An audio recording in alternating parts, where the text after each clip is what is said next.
Nick Einhorn.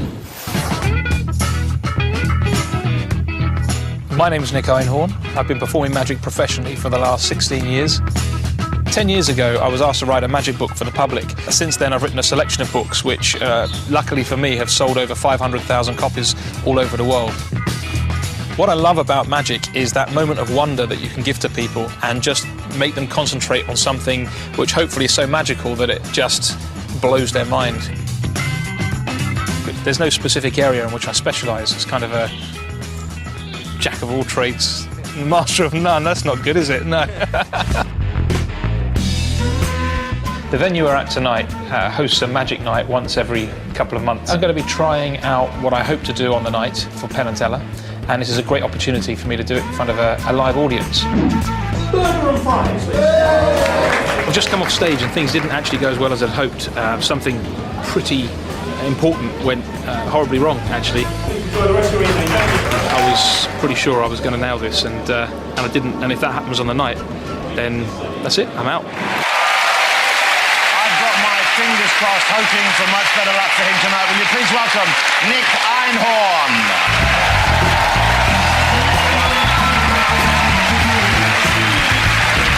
Thank you. Thank you very much. Recent research has suggested that under pressure, women make better decisions than men. Well, this evening, I'm going to put the power of a woman's intuition to the test. I'm going to do that by choosing a woman completely at random from tonight's audience. And there's a lady just here. Hi, what's your name? Catherine. Catherine, you look random to me. Could you stand up for us? I'm going to ask you a couple of questions, and I want you to answer these questions impulsively. And if your instinct is right, then what we're about to do tonight, whilst not impossible, will be highly improbable. Okay? Now, I've combined my two loves, magic and food. And behind me, on my right-hand side, are three of my favourite dishes. Behind me here are three tables. Your first task is to decide which table to serve which dish to. So let's start off with this dish here. And would you like this served to table number 1, 2, or 3? 2. Table number 2. Excellent. Now let's go back for the next one. Would you like this at table number 1 or table number 3?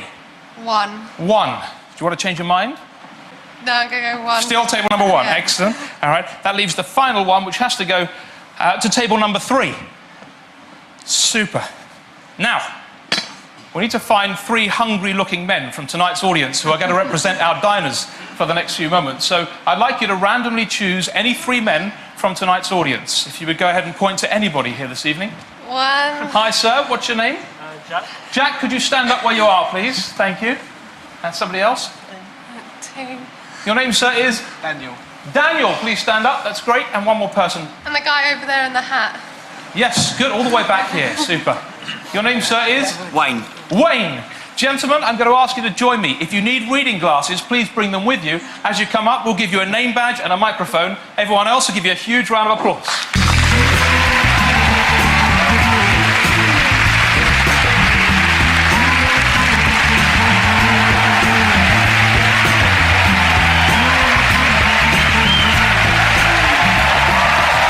Thank you for joining me, guys. You got your name badges? Okay, Catherine. Catherine, we've got some more decisions to make here. You have to choose which of these envelopes, blue, red, and yellow, each of these guys get. So let's start with Daniel. Should he get the blue, the red, or the yellow envelope? Red. The red envelope for Daniel. So, Daniel, if you could take hold of that for me. Thank you very much. And what about the blue envelope? Jack or Wayne? Wayne. Wayne gets the blue envelope, which Jack leaves you with the yellow envelope. Would you like to swap any of the envelopes around? Swap the yellow and the red, yeah. Bugger. Okay. Do you think Wayne looks like a man who should be sitting at table 1, 2, or 3? 2. Go and sit at table number 2, please, Wayne. What about Jack? 3. Go and sit at table number 3. And Daniel, you have to go to table number 1. You have the longest to walk. Thank you very much. Now, before they get too comfortable, do you want to switch them around? Maybe change the men's order at all? No.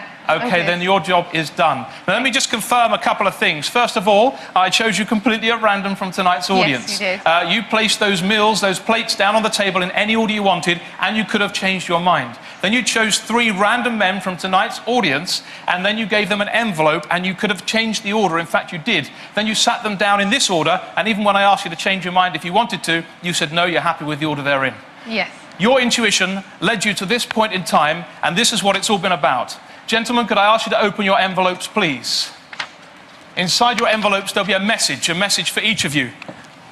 I'm going to start off at table number 1 and ask you, please, Daniel, slowly and clearly to read your message. A man by the name of Daniel will be asked to sit at table number 1, where he will be served chicken tikka masala and pilau rice. Well, hang on just a moment, because from all of these people, you did pick a man called Daniel who's sitting at table number 1. Let's see if you're served in the right meal. Oh, yes.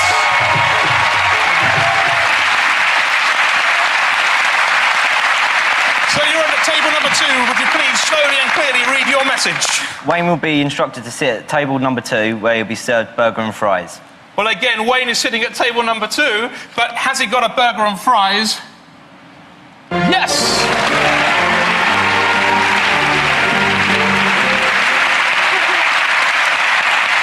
Which leaves you at table number 3. Would you please slowly and clearly read your message?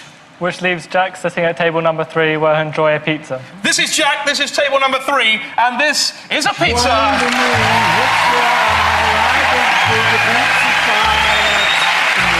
Catherine, thank you for making all the right decisions. Your intuition is doing so well this evening. Have a good evening. Thank you. Good night.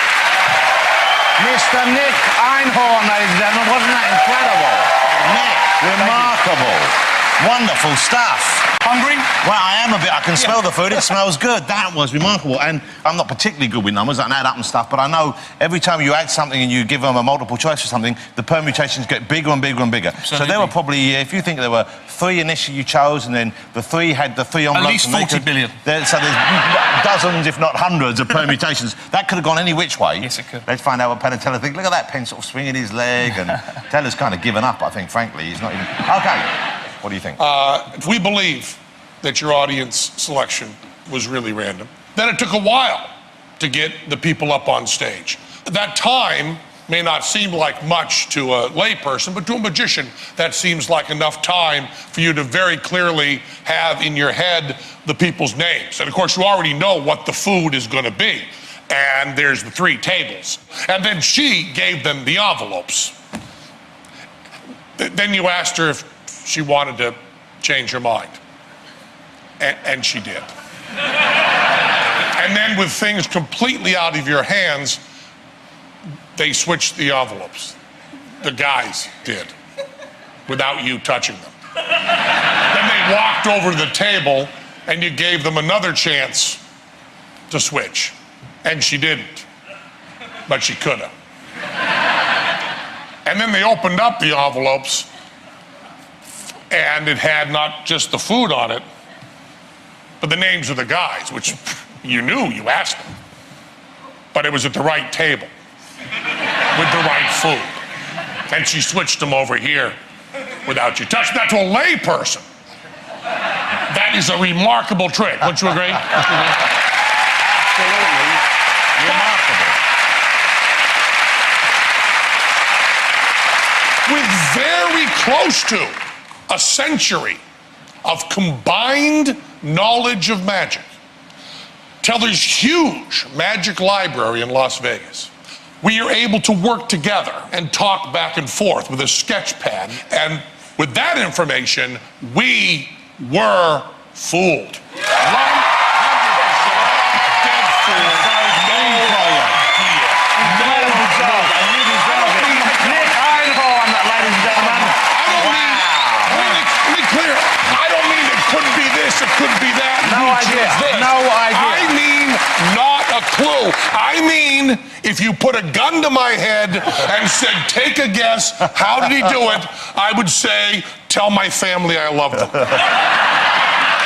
can I say... We'll go sit down and you take the stage, man. Thank you so much. If you're in on it, I'm going to kill you. Just a lovely, lovely piece of work. That was so beautifully done, wasn't it?